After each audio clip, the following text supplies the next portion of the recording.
Jakob Lennartsson is the CEO of Towards Zero Waste, a new startup in Sweden working with traceability for e-waste value chain. The floor is yours, Jakob. Thank you, Simone, and thank you, WeCenter, for having us. It's great to be here on the first African e-waste conference. I'm going to see if I can share my screen. Let's see if I can grant access here. Yes. Excuse me. It seems to be a little bit of issues like that. This is so great, though, because even though we all have been practicing, it's different in different platforms. So sometimes it just works very smoothly and sometimes not. Now we lost him. Oh, okay. He'll be coming back, I'm sure.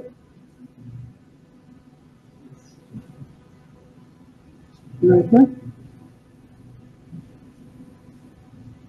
And then instead, I want to say warm welcome to Georgina Wachuka, who is Regulatory and Compliance Officer at Kenya Association of Manufacturers, CAM.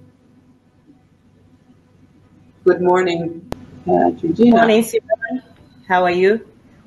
Thank you, and sorry for joining late. I had another meeting, but I'm glad to be part of this conference. We're happy you're here. Now Jakob is back. So Jakob, I took the opportunity to also acknowledge that we have Georgina with us, who will present after you. So your time is limited, but yeah, I will just start sharing immediately and see if you can. We see it now. You see my screen? Yes. Okay, great. Well, as I said, we're Towards Zero Waste. We're developing a platform that's called WeSource, which is basically an e-waste portal for trusted organization to collaborate for the optimal management of e-waste. And basically, let's be honest here, the gray zone is in the whole world. We can't deny. The problem is not in Africa. It's in Europe. It comes with the second-hand exports. We have traceability in forms of piles of paper. We're disposing of functional products, and of course, while Africa is doing it much better with the reuse and repairs, they also have a lot of informal treatments. So technically, we have to come together as the whole world to solve this problem of traceability. I'm also very happy of what the presentation that Raul made, because he's kind of focusing on this individual traceability, while we're looking at tracing volumes of waste. We know that the product might be cut in half in logistics. We know that to be tracking individual products, they will have to be tagged, and it's every single component down to the transistor needs to be tracked in this case. But basically, digital traceability generates accountability and proof is what everybody wants. This needs to be done through checkpoints, and these checkpoints need to be checking each other. And if you see here to the left, A and C verifies B's data under the supervision of D and E. That way, even if B lies, the other parties can get notified, basically, that something happened in this chain. I've set up, my presentation is not as nice as Raul's here, but I've been trying to set this up in a way that is more on the reverse logistics side, meaning that a product that we put out, it involves three parts: a part that's a simple recycled part, a part that's possible to reuse, and also a part that's extreme or is hazardous and needs to have a higher technology. So how it works is usually these producers, they put these products on the market and in country A, right? And in country A, there's a collector or a producer responsibility organization that collects these products They give it to their recycler. The recycler recycles products that are simple to recycle. And maybe they have the technology to recycle the hazardous parts. And if possible, they send reusable parts for repairs. But I will have to say that even now, there's a lot of usable parts that still get sent to recycling. And sometimes if there's whole products like a refrigerator or something, it might be sold to a trader. Usually these traders, both if they go directly to the collector, if they go to the recycler, they usually sell it overseas. Because of the restrictions, it's usually within Europe, because they also need to pay the producer responsibility, of course. But since the need for these products are outside of Europe, they often get dumped. The control is lacking, and many times the producer responsibility is not paid. What we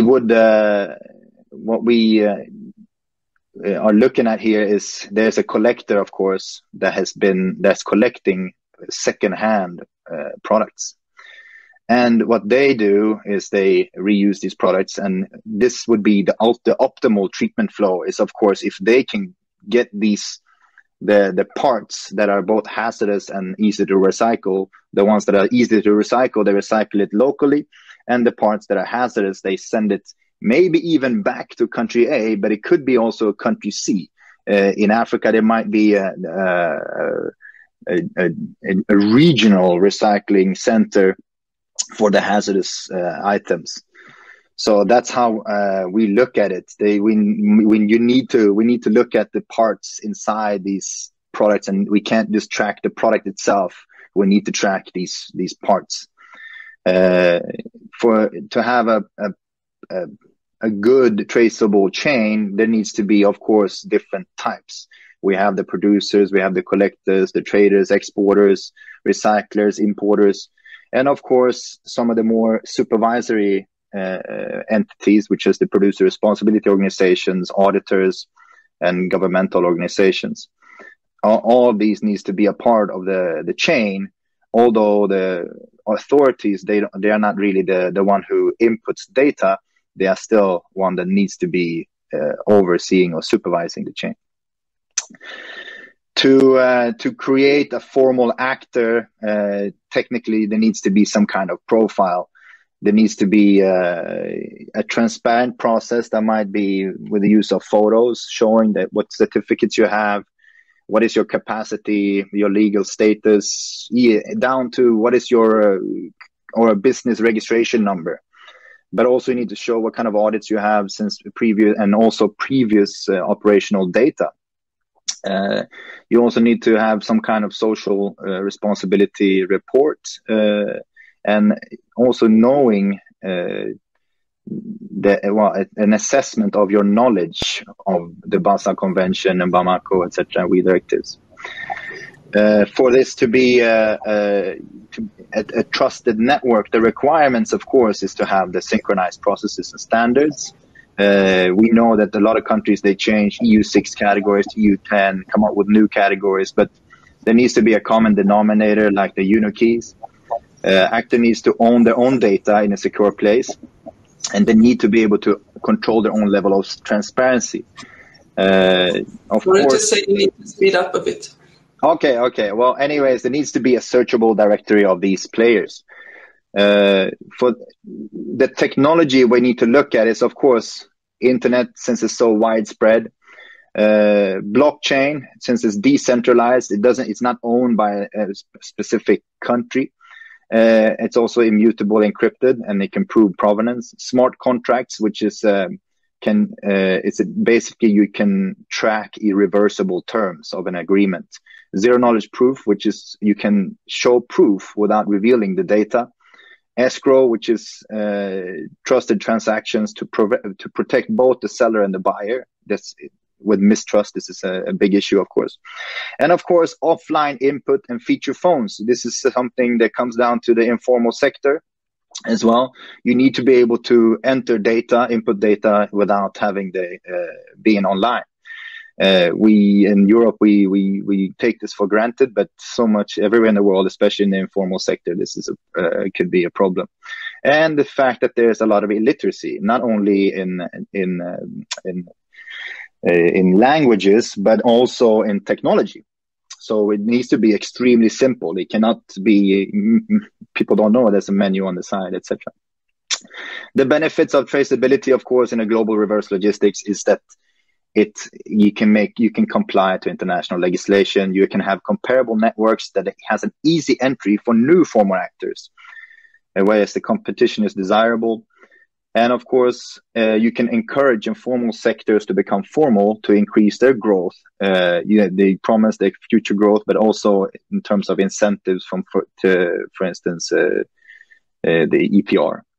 But measurable collection of treatment data, which is analytics, which is a huge problem, and promotion of the reuse and repair. This is something that we focus a lot on because this is where the issue lies a lot. The secondhand products, they get dumped basically. And monitor transboundary flows, enable incentives and take-back schemes that are also customizable, and apply for funding with documented support. You can also measure your CO2 emission savings, the GRIs and the SDGs with proof. This is basically an optimized waste management and synchronized operations between actors and across borders. What we are looking at, and we are doing some research and some projects right now in Europe, is to transfer the producer responsibility. The producer responsibility, it's for responsible collection and treatment. But if this happens elsewhere, then why should this EPR not be transferred, especially when it comes to secondhand products and exported products? And online sales directly to consumers is a huge problem. They go below the radar. Importers of secondhand electronics in emerging countries, they might be private people, but they are importing, and if obviously there's no place maybe to pay the EPR, but even if there were, they would most likely not do it.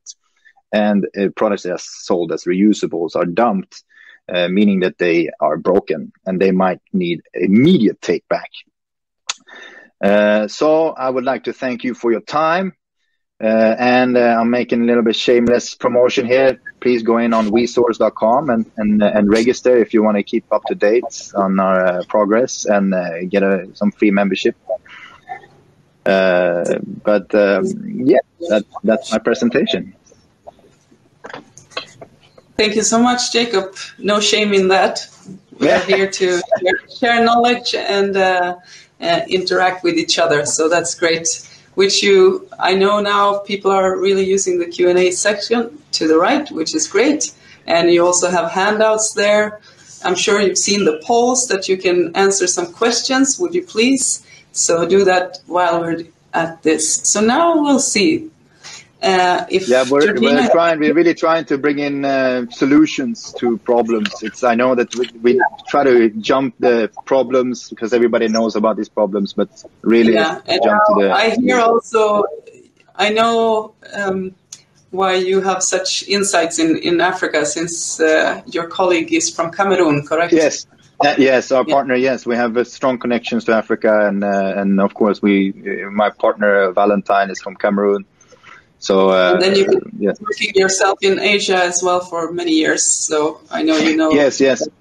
We're really trying to look at the common denominator. We can't assume that the whole world is going to function like Europe. We need to go to the scavengers. We need to include everybody to make this work. And we can't start from. We need to start from basically the south, showing the north that this is the way it needs to be done, and then they will follow lead. And now we need